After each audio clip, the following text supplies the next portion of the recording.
Well, folks, it's 3:30 in the afternoon on a Saturday. You know what happens then. It's time for Janet's Kitchen Mind, where Executive Chef Janet Davis joins us. Janet, are you there? I am here, Keith. Happy Saturday. Happy Saturday to you, man. Wagwan. It is gorgeous outside. I could use some coconut water. Me too. Right now, that would be good. A refreshing drink right out of the coconut would be nice. All right, so I take it then that we're going to talk about coconut. Coconut it is.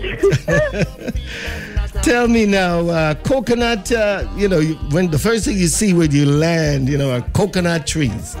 That's so right, coconut palm trees. Yeah, what's going on with coconut? Well, coconut, as you know, comes from the coconut palm. Mm-hmm. Sometimes people refer to it as the fruit itself and the tree, but the tree is the coconut palm and the fruit is the coconut. Mm-hmm. And coconut it's grown in tropical areas, tropical high humidity, next to the salty water. You find it, mm-hmm. where you have a lot of sand and things like that. Mm-hmm. But there are just so many uses for coconut. Again, as I said, we love the coconut water. It's just so refreshing on a hot, sunny day. Yes, indeed. But it has a lot of uses. If you think of it, you cook with it. You use the coconut oil to cook. Mm-hmm. Use it on your skin, in your hair. Mm-hmm. You find it in cosmetics. Lots of things. And then people use the husk, the shell of the coconut, the bushy the part, outside, if you will. Yeah. For furniture and things like that, bowls, and decorative things like that. So many uses for coconut. Right. I noticed, in fact, I noticed a few years ago, way back, we began drinking coconut water with a straw. Huh? That's right. When I first saw it, I said, what? Because that's not the way I grew up. We bust it open and cut the top off and then drink from there. But then drop a straw. How cool, That's right. I remember growing up, we would, get it and try to beat it to death on a rock. Yeah. And by the time you got it open, half the water was gone. And then, but like my dad would get his machete, and he would cut get one corner and cut off, chop off the corner. And then we drink it like that with like half the water going down your face. Right. But now it's all, shishi is what I call it. You get a little straw and off you go. Yeah. So it's funny to see it that way. Yeah, real cool. And then after you finish drinking the water, you bust it open, huh?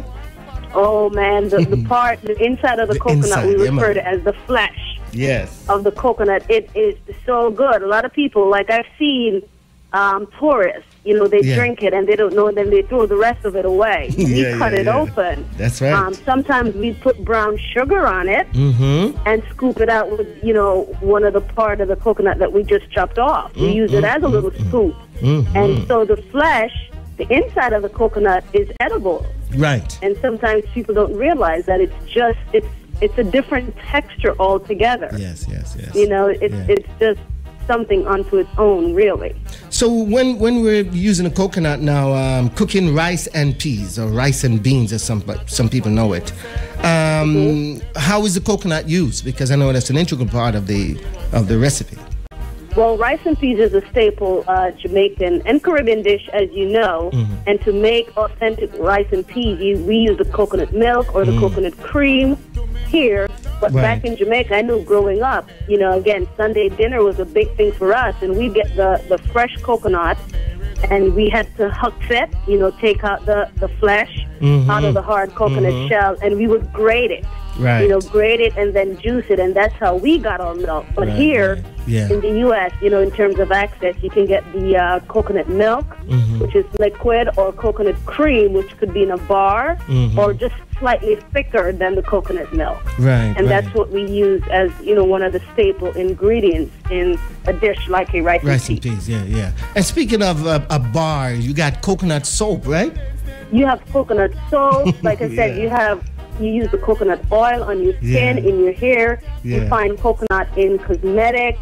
And then, again, you have the coconut husk, which is the dried part, and they use it to make fire too. Right. Because it's something that when it's dried, it's really dry. Yes, so you use it like a brush. Yes. To make fire. You have it in home furnishing. Yeah. You use it as bowls and tools and different things like that. So there's so many uses for it. Yeah, awesome.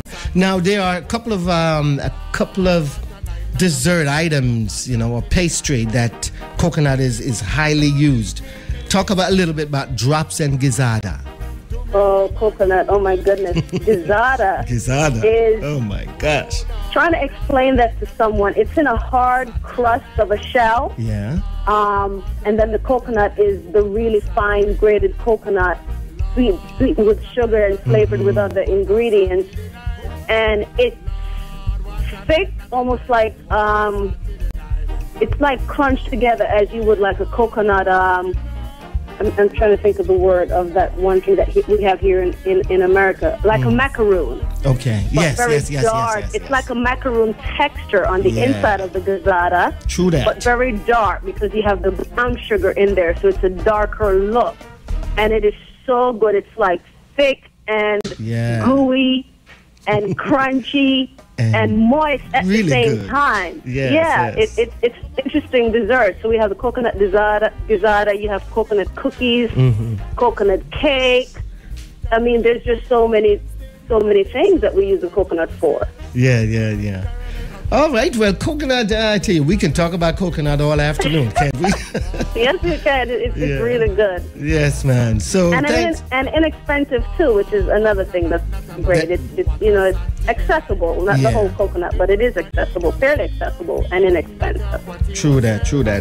All right, Chef Janet, well, thanks for joining us again this afternoon, and we'll talk to you next week. Wonderful. Take care, Keith. All right, have a good afternoon. You too.